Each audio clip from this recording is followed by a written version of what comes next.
Ah bah non.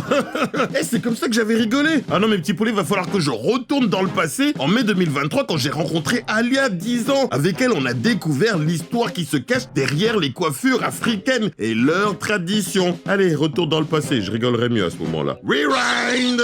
Tradition, mon petit poulet, mais oui, le témoignage du passé qu'une génération laisse à la suivante. Donc, pour comprendre l'histoire derrière les coiffures africaines... Faut savoir revenir à ses origines. Eh ben, t'as raison, mon petit poulet. Eh mais Alia, c'était toi. Comment tu vas? Bien. Elle a raison, faut savoir revenir à ses origines. Et on y va aux origines. À l'origine, mes petits poulets, la culture africaine se voyait de l'extérieur à travers les cheveux et les coiffures. Coiffures tellement uniques les unes des autres qu'elles servaient de pièces d'identité. Hein, quoi? Ah ouais, des pièces d'identité très précises. Attention. Ben oui, parce que selon la coiffure de la personne, on pouvait déterminer son statut social, ses croyances, son groupe ethnique, son âge.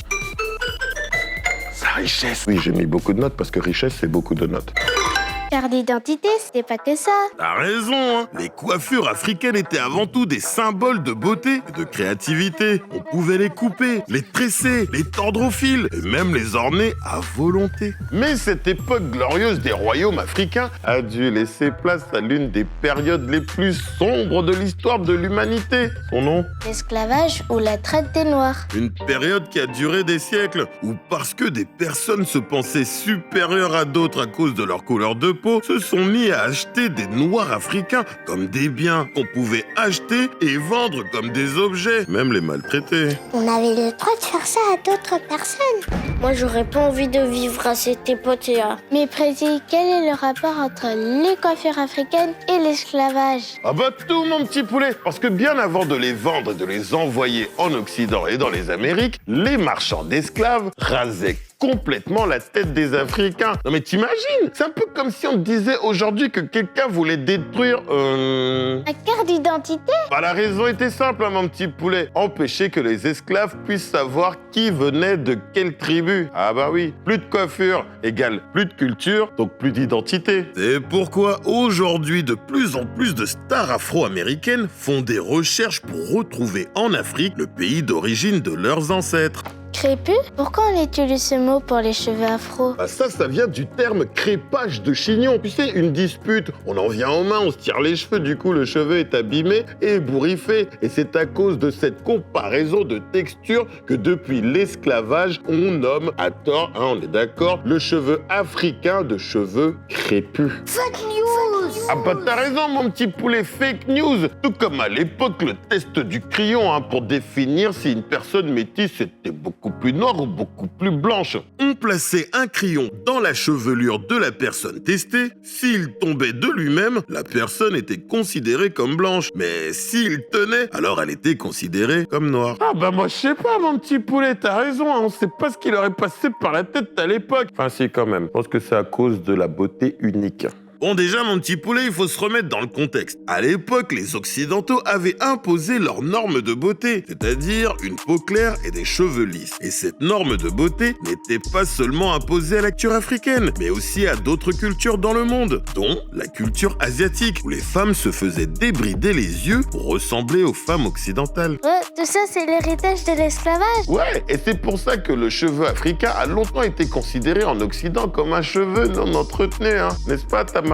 Non, le cheveu africain n'est pas un cheveu mal entretenu, mais c'est juste qu'il est différent. D'ailleurs, aujourd'hui, l'industrie du cheveu afro génère plus de 60 millions d'euros par an et le chiffre ne fait qu'augmenter. Malheureusement, dans notre société actuelle, que ce soit dans les écoles ou dans les entreprises, beaucoup de personnes sont encore victimes de discrimination capillaire à cause de leur style de cheveux. Heureusement, Prési, les choses changent. Yeah! Ah bah ça, c'est clair que les choses changent. Il était temps, j'ai envie de dire. Parce qu'en France, par exemple, dans quelques mois, une proposition de loi va être déposée pour lutter contre les discriminations capillaires liées au style et à la texture du cheveu, que ce soit dans les écoles ou dans les entreprises. Le but est de renforcer le dispositif de lutte contre la discrimination, quelle qu'elle soit. Cette initiative française fait suite à une série de lois similaires mises en place dans d'autres pays, comme aux États-Unis par exemple. Non mais tu te rends compte, cette loi anti-discrimination capillaire similaire existe là-bas dans plusieurs États du pays et porte le nom de Crown Act. C'est l'anglais.